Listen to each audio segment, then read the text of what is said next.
Monsieur Roustem Umerov, c'est le ministre de la Défense de Monsieur Zelensky. Oui, dans son désarroi total, fait une déclaration, peut-être pour lui, assurer sa population, assurer ses gens et assurer ses alliés. Après cette attaque massive de la Russie. Il dit, je cite, « Nous sommes en train de préparer une réponse au bombardement russe. Et nous allons le faire avec nos armes, c'est-à-dire les armes de production ukrainiennes. C'est un projet suicidaire, Monsieur Roustem. Laissez-moi vous dire, mesdames et messieurs, mesdames et mademoiselles, il y a juste quelques jours, vous avez dû certainement constater au niveau de BFM TV, de LCI, parce que je sais que ces médias, vous les regardez souvent pour rigoler au fait. Je sais bien, même si vous ne les considérez pas, mais vous rigolez de leurs déclarations et vous savez que voilà, c'est des gars qui font de la propagande. Et ils étaient là à se vanter. Oh non, l'Ukraine a mené une opération d'envergure de drones sur la région de Moscou.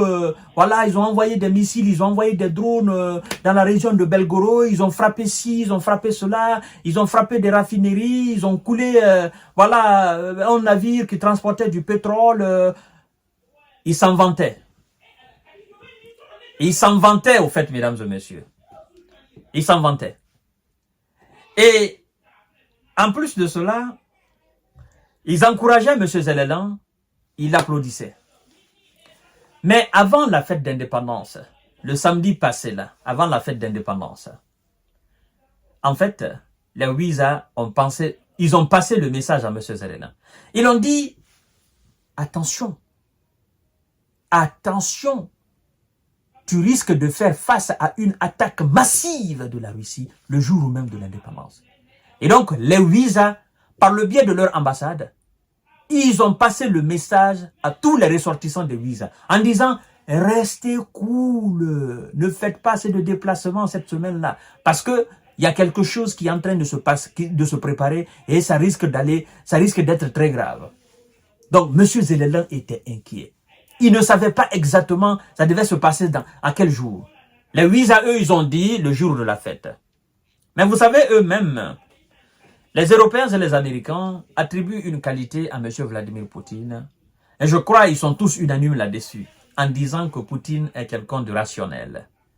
Ils disent non, Poutine ne va pas utiliser des armes nucléaires. C'est quelqu'un qui est très rationnel.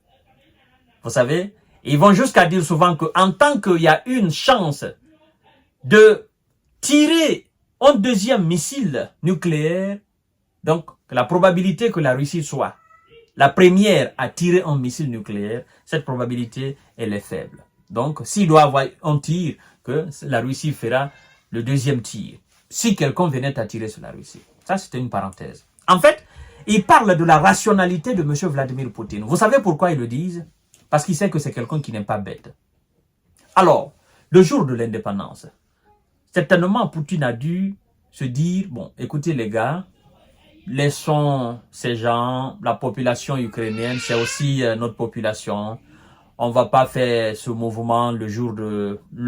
laissons-le, c'est temps de répit. Les gens, les enfants doivent boire, ils doivent fêter, machin. Faut pas qu'on fasse des frappes ce jour-là. Laissons, c'est un cadeau. Alors, M. Zelensky s'attendait le jour de l'indépendance. Je crois que Poutine a dit non, ne le faites pas.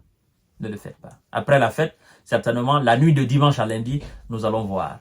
Donc, ils ont fait samedi la fête. Ils ont fait toute la journée de dimanche la fête. Ils ont fait samedi la journée la fête. Ils ont fait la nuit du samedi la fête. Ils ont fait la journée de dimanche la fête. Et nous avons vu ce qui s'est passé la nuit de dimanche à lundi aujourd'hui.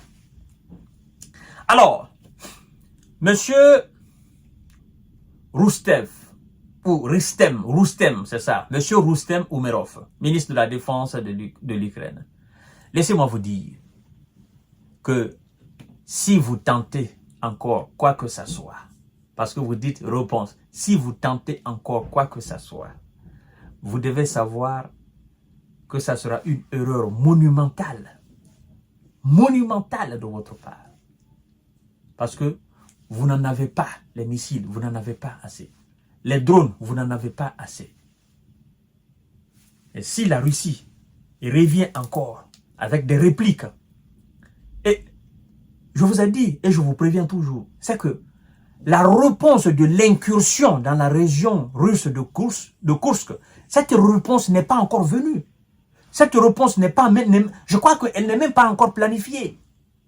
Ça, c'est juste des petits trucs que vous avez envoyé des drones, machin. Ils essaient de répliquer par rapport à cela. Mais le fait que vous avez eu le courage de rentrer, le fait que vous ayez le courage de rentrer sur le territoire russe, cette réponse n'est pas encore venue. Vous voyez? Donc, cette réponse attend.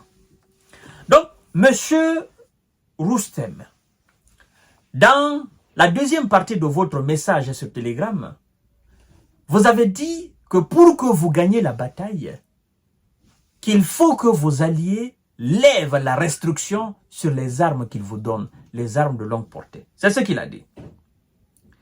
Il a ajouté, il dit, les bombardements massifs russes affirment que l'Ukraine préparait, monsieur le ministre de la Défense, il dit que l'Ukraine préparait des armes de sa propre production, vous comprenez? Les armes de sa propre production pour y répondre. Il a ajouté, afin que de répondre, que pour remporter la victoire, il était nécessaire de lever la restriction sur les frappes contre les installations ennemies. Donc, lui dit que pour qu'il remporte la bataille, ministre de la Défense, je crois que peut-être il est dans un rêve. Parce que quand il dit remporter la bataille, moi je me demande quelle bataille? Monsieur Roustem Umerov, vous parlez de remporter quelle bataille? Vous pensez réellement que vous pouvez remporter une bataille face à la Russie? Même si on vous permettait de tirer sur des installations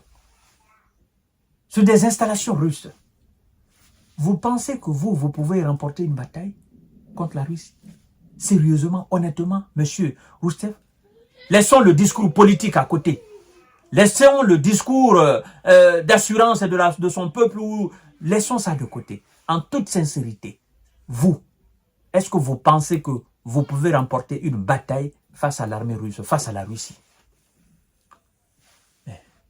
Vous allez vous casser les dents. Vous allez tellement mordre vos ongles que vous allez finir par manger votre propre doigt. Parce que ce qui va suivre, je crois que vous n'allez même pas souhaiter cela à vos pires ennemis. Donc, moi je vous dis tout simplement d'arrêter d'envoyer des drones dans l'espace aérien russe. Parce que quand vous le faites, les gars derrière vous, ils vous félicitent. Mais quand on réplique chez vous, les mêmes gars sont dépassés. Ils n'ont pas les moyens pour vous aider. Ils n'ont pas les moyens pour vous défendre. Vous voyez? Donc, toute action allant dans le sens de toucher les territoires russes, moi j'appelle cela de votre part des actions suicidaires. Ça, il faut que je vous dise la vérité. Oui, c'est pour mettre c'est pour mettre du feu à l'essence. Je pense que vous avez compris, monsieur le ministre de la Défense. D'accord? Rassurez votre peuple d'une autre manière, mais dire que vous allez répondre, c'est la Russie qui réplique à ce que vous avez fait il y a juste une semaine. Donc quand vous parlez de réponse, écoutez, essayez alors, on va voir ce qui va se passer. Mesdames et messieurs, à tout à l'heure pour notre série d'informations de décortiquage. Partagez la vidéo dans tous les groupes possibles. Le ministre de la Défense est complètement dépassé.